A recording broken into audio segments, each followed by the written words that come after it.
Hey guys, welcome back to the DeeTimeLove show.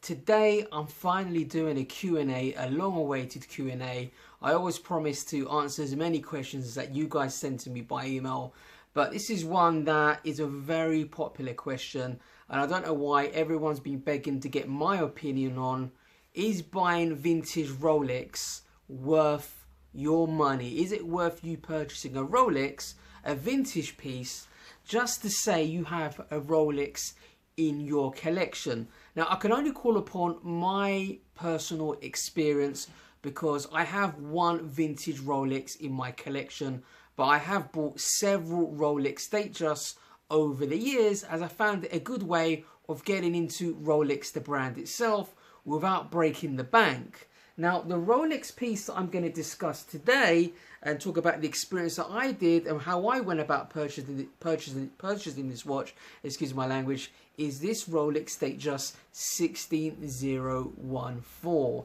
Now, this particular piece is 36 millimeters in terms of diameter, and it's got a white gold fluted bezel. Now, I believe this watch is circa 1981, 1982, so it's basically the same age as me.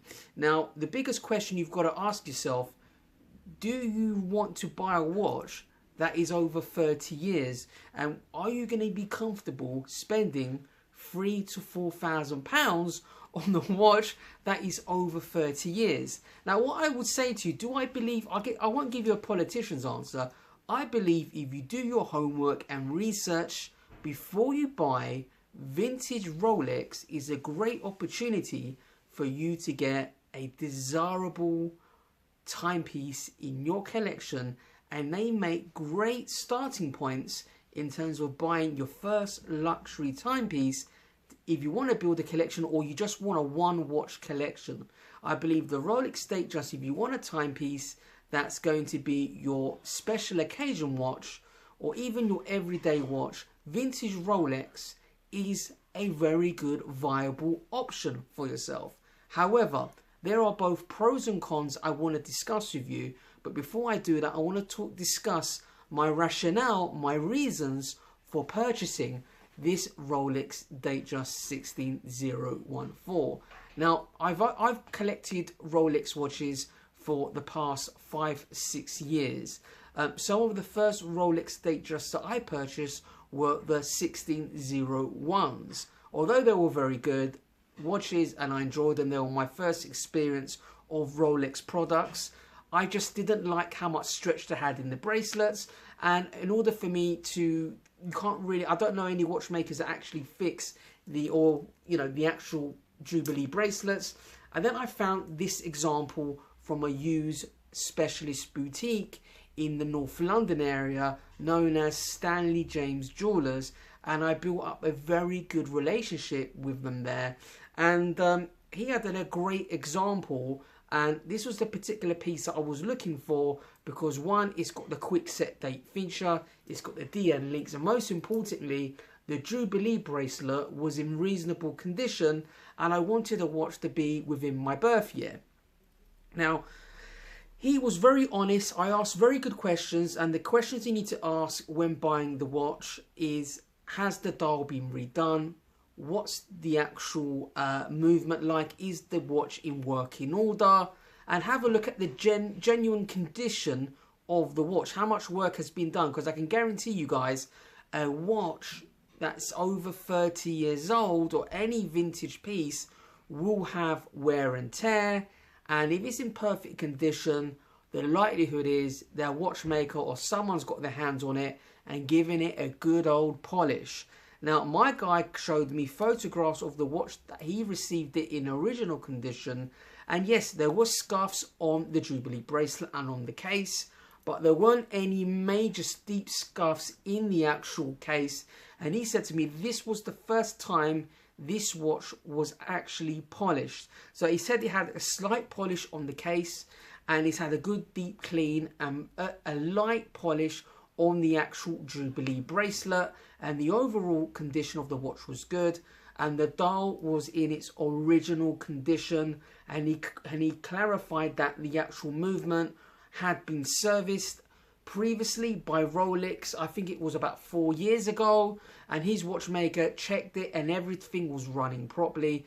This is a chronometer certified watch, and it was running very well, and it had been air pressurized tested as well, and he's given it his thumbs up. He also authorized a document that gave me the value of the timepiece. Okay, now buying vintage Rolex is a good idea only when you do your research. Research is absolutely king in this given situation. In order for you to buy a vintage Rolex, try and not do it on a compulsive buy. Do your research before you give your money away, because unfortunately if you do fall into the trap and you buy a Franken watch, that could give you devastating problems if you ever try and sell the watch again, because most genuine watch collectors and enthusiasts tend to do their research and tend to know about the watch that they're purchasing, and you'll struggle to sell it for the money that you paid for it. Now, if you do your research, you buy from someone who is respectable, a reputable dealer, someone who's got a reputation, someone that gives you what guarantees and warranties on the watch, someone that you can fall back on. Those are the kinds of people that you want to purchase the watch from. And believe me guys, Rolex is such a famous brand, so many people know about the value of these timepieces. If the price is too good to be true, it normally means it's not going to be a genuine timepiece, or there's going to be something not quite right with that particular timepiece. Now, I was happy with the paperwork. It came with a box and papers, and my guy had checked it out right to every little detail, and I was convinced that this watch is the genuine article. I trust the guy because I've built a good lasting relationship.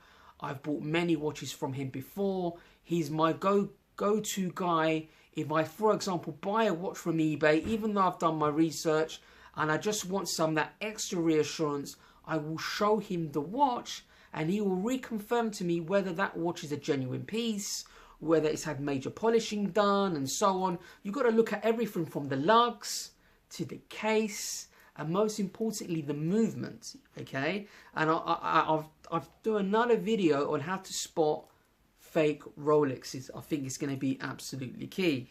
But buying from someone who has a reputation in the marketplace, someone that you can go back to and question something, someone who's got an insurance on this, someone who does not want to discredit their name in the marketplace, someone who has a boutique or somewhere where you can report back to them, is always going to be very important before purchasing. Probably the biggest pros when buying vintage is that you are buying a Rolex watch that has lost most of its value and is now gaining in its value in terms of what it's worth within the marketplace where we stand at this moment in time. Now, I think I purchased this watch, I can't remember, I think it was about 4 or 5 years ago, and I paid around about £2,500 for the watch. In this market now, in 2018, I've noticed the prices range, but depending on the condition of the watch, anything from £3,000 to £4,000. And in its current condition, you're looking at late 3000s. You're looking around about the £4,000 mark. So it's gone up in value. So the pros for buying vintage is that you're buying a watch that retains its value. And I'm not saying this in all vintage watches. This only really stands for Rolex and Patek Philippe, okay? Rolex, they do keep their value depending on the condition, depending that it is not a Franken watch and it is the genuine real deal. Now, the Rolex Submariners are other options as well. The same thing lies upon the same advice I've given you on the Rolex Datejust will lie upon the Rolex Submariners. You know, there's still some good deals, but the Rolex Submariner prices have gone up dramatically. You know, they're even more desirable because of the size factor at 40mm. These Rolex Datejust came in at men's size 36mm, hence why they haven't doubled in price like the Rolex Submariners recently. However, Rolex themselves and the marketplace is changing, and 36mm size for men is becoming more acceptable again. In the past, if we were doing this video, 5 years ago, Rolexes at 36 mil weren't as desirable as they are now, for example. People are now preferring smaller timepieces because it adds a little bit more, it's a bit more classy, a little bit more understated, and it is a little bit more versatile, and it is more of a dressy piece considered. Anything under 39mm is considered more of a dressy timepiece. Now, the negatives, the cons, what you've got to look out for when buying vintage Rolex is, despite the fact that they hold their value, okay, they are desirable, which means there are a lot of people out there that are trying to con people like you, trying to find good deals, and a lot of the time you find a lot of Franken type Rolex Datejust and Submariners. These are probably the most watches that you'll find, watches that have been bodged up by a dodgy watchmaker to make a sell, especially in a dodgy used boutique. So you have to be very careful that you don't buy a Franken watch, a Frankenstein watch, someone who's got, you know, I've seen Rolex Datejust that when they were bought originally by the owner, they should have a white gold fluted bezel, and they've been replaced by a steel fluted bezel, for example. You find that a lot of the Rolex Datejust that you buy, the vintage pieces, especially these ones that come on the Jubilee bracelet, they come with, yes, a new Jubilee bracelet, but it's not an original Rolex product.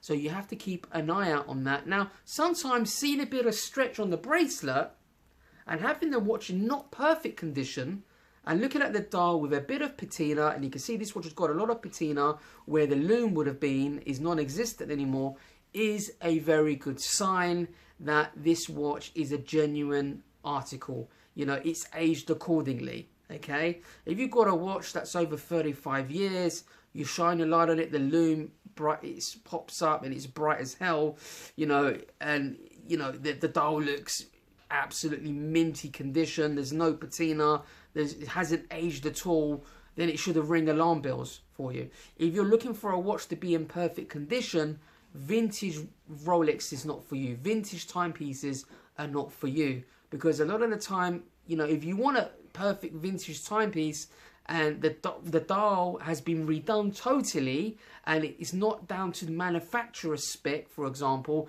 even the font of the writing is wrong, the layout of the dial, the value is not there in that timepiece anymore. The value of the timepiece, forget about what they say it's worth on the market. If it's a redone dial, a redial, then the value of that watch will be affected dramatically. It should be a lot cheaper because it is no longer considered as the genuine article, the genuine timepiece. And this is what people pay if you are a watch collector. This is what people pay for. So please take that into consideration. But for me, with all honesty, I highly recommend, if you want to get a Rolex and you don't want to break the bank and you want to experience the Rolex product, vintage is the way to go. If you do your research, know the product you are buying. You know, you do not want to go into a situation where you've bought a product that isn't the genuine article. Because the reason why you'd go to buy vintage Rolex, in my opinion, and why I bought this is, yes, one, to have the affiliation that it's as old as me, but two is that it retains its value. This is the key for me, and my rationale and reasons for purchasing this watch is that I know that if I was to flip this watch, I know that I'm going to get the money that I paid for it, okay? And I cannot say that about vintage Omegas, for example, and all vintage Pateks as well. But with Rolex, I have got personal experience with that. I know if it is a genuine product, you should only be paying the price that someone else will be willing to purchase when you decide to sell it. And if you're lucky and you find a good model in good condition, it's a genuine piece and it's in reasonable condition, you cannot expect them to be in perfect condition or a watch of 30 years plus or even 10 years. You know what it's like if you buy a brand new watch, You've worn it for a week, you will scuff it. It doesn't matter. If you've got an everyday wearer, it's not going to be in perfect condition. It will get scuffs, but these are good that there are little scuffs here to indicate that this watch hasn't had too much work on it. So you've got to look out for those things, guys, I have to say. But overall, I would say it's buying vintage Rolex is an opportunity to buy a piece, to have a vintage piece in your collection. If I was going vintage, I would say go Rolex Datejust or the Rolex Submariner. Very cliche. However, you know you can get your money back, which is absolutely key. Now, I want to do a quick wristwatch check. I am wearing the Zeppelin Moonface today. It's a go grab type of dress watch that I don't normally wear, but we've had a drastic temperature change in the UK, and it went from 32 degrees, we're looking at 22 degrees only in the UK. Only in London this can happen, and I thought I'd give it a bit of wrist time just for the sake of wearing it, because I hate having watches in my collection that I never wear. But anyway, guys, going back to the Rolex, is it worth buying vintage? Absolutely. I leave you on this note. Do your homework, do your research. Research is king. Do not compulsive buy, because when you do that, you rush things and you make mistakes. But anyway, I want to leave you guys on one other note. I've been missing for a while. Work has been manic, and it is holiday season as well, so I've been in and out of doing things. But I have got another watch that I bought, and it's something totally different to a Rolex, but it is a dressy, classic kind of timepiece, and I'm going to shoot a video on this watch. I'm so impressed with it. It is the Citizen Grand Classique. Now, this watch is an automatic Citizen, but it's part of their signature range, and I believe this Citizen to be in a league of its own. Craftsmanship, the aesthetics, the design, the function, the in-house movement, and I'll go into more detail about this watch in my next video, so keep a lookout in my video list. Don't forget to click that little bell so you don't miss out on any of my content. I hope you enjoyed today's video on my opinion on whether it's worth buying vintage Rolex. I do highly recommend you buy vintage. There's nothing wrong with it, because you know there's some good examples. There's a way of you getting into Rolex without really breaking the bank, but it's not cheap. You know, vintage Rolex sometimes could be more expensive than some of the retail prices, like the Rolex Daytonas.